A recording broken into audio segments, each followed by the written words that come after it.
Hello, what is going on, guys? GZTV back with another video, and we are here with a weekly movie review, and this time I decided to check out 2022's A24 film, Bodies.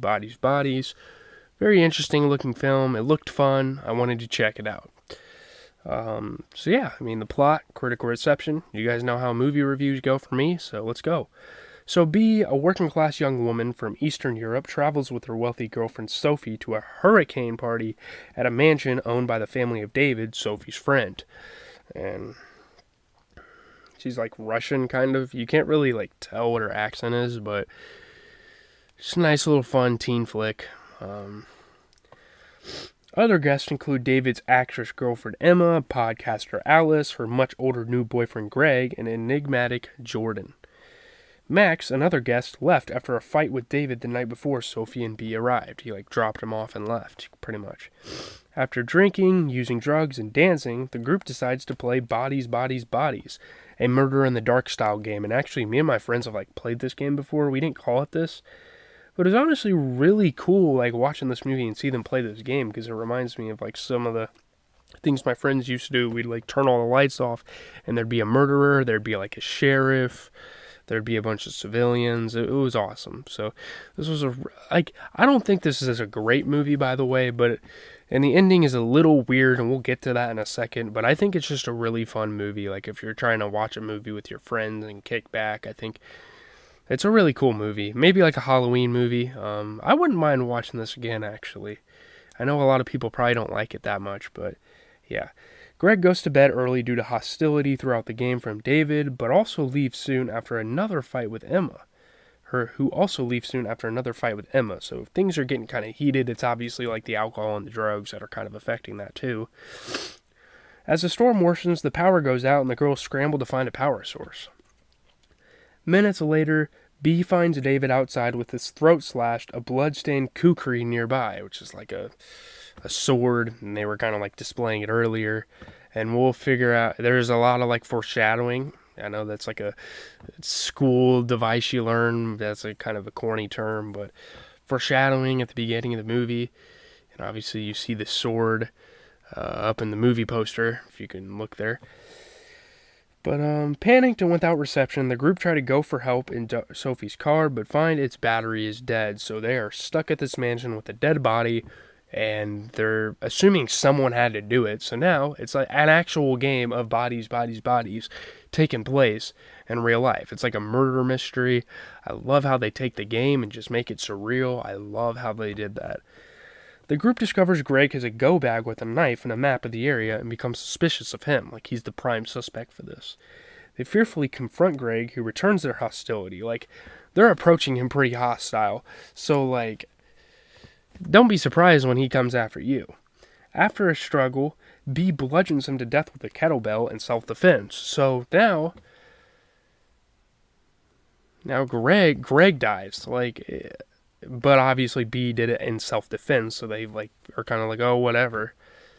And it's kind of weird how they get over death so quickly in this movie. I thought that was strange. They were on the ground crying, and then a minute later they're oh, well, I don't know.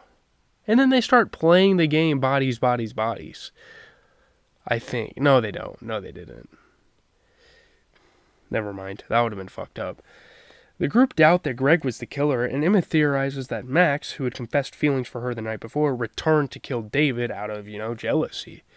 Sophie, a sober addict, relapses, takes drugs. She couldn't resist the temptations. Everyone was participating in it. Emma kisses her to Sophie's confusion before accepting drugs from her. Alice later finds Emma dead from a head wound at the bottom of the stairs and believes the group is being killed one by one, and they need to figure out who is doing this. They didn't catch her die, so they're oh, well, someone killed her,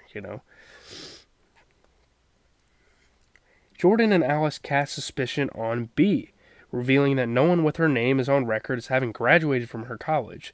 They cast B out into the hurricane, kind of citing her as a liar.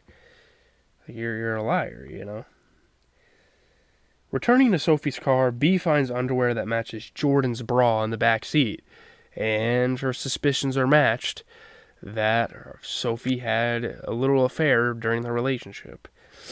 She sees Jordan holding David's father's gun through a window, then crawls back inside through a pet door. B confronts the group, revealing that she dropped out of college to take care of her mother, who has borderline personality disorder. She only went for a semester, which is why her name's probably not in there, because she wasn't that important member of the university. A vicious verbal fight ensues between the group. And obviously, Jordan's caught with the gun, so B now has suspicions that she might have killed Emma. Jordan, who was the killer in the Bodies, Bodies, Bodies game, reveals resentment for Sophie due to her drug addiction and using David to regain access to her trust fund, and claims Sophie cheated on B with her, which Sophie denies, but obviously a lot of things are pointing at the fact, so there's a lot of drama going on in this movie.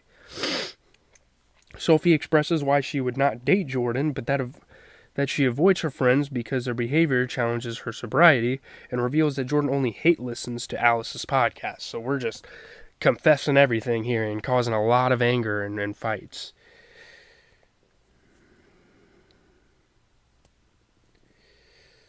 After Alice responds by insulting Jordan's insecurities, Jordan shoots Alice in the leg, and she's wounded. She's not dead quite yet.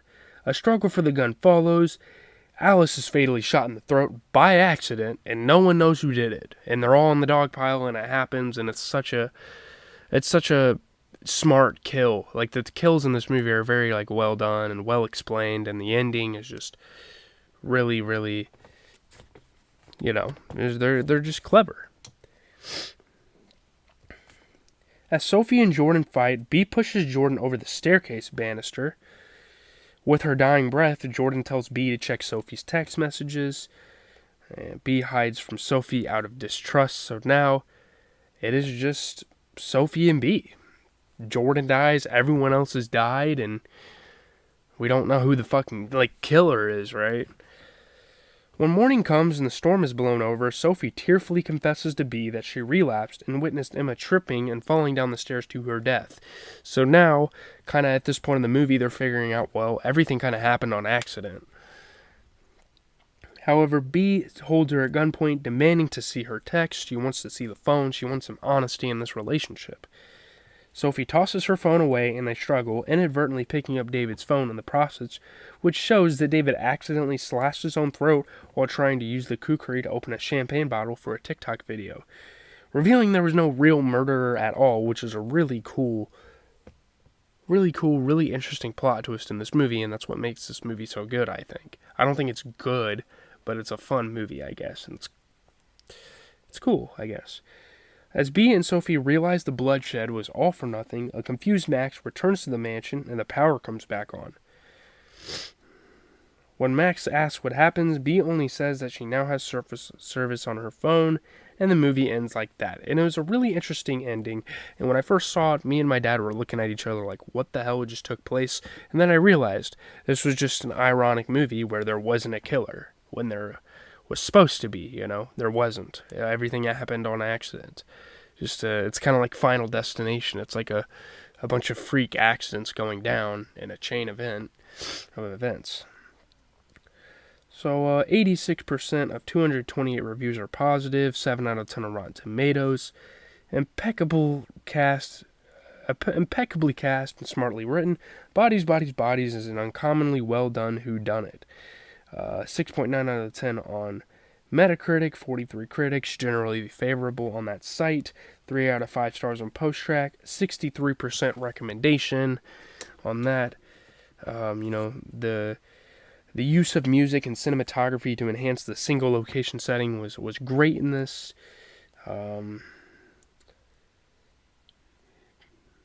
There's a strong use of social satire, its use of setting to highlight it. Then it's all great there. It's really strong there. The film is a psychological study of the friendship archetypes in the digital age. It also shows an understanding of the anxieties of 20-somethings. The story is great in showing that. The direction was the strongest part of the film. The script, its social interrogation was awesome. The movie did kind of fall apart in the ending because it didn't really give you a thrill. It's a movie that claims to understand how Gen Z treats societal topics while portraying some of those topics so stereotypically. The film was well paced and it was hard to resist the fun of it. It was just a lot of fun. Like, who's going to die next? What's going to happen? It does falter somewhat when it comes to Gen Z talk. Like, someone had a bunch of placeholders they swapped in with whatever term a teenager told them kids use these days. It was a good movie overall. It's just the terms, some of the dialogue was a little bit off, so there's that. The cast was great. Each actor has their own style that brings a varied flavor to the film, which makes the cast a joy to watch, even if their characters are insufferable. The directing, it gives the characters and actors room to explore. The characters are kind of weak. Like the characters themselves are weak, but the performances really elevate them. Sanat played great, Harold's was good. Nobody could deny the acting talent. Harold and Stenberg were great. Sanat and Pete Davidson.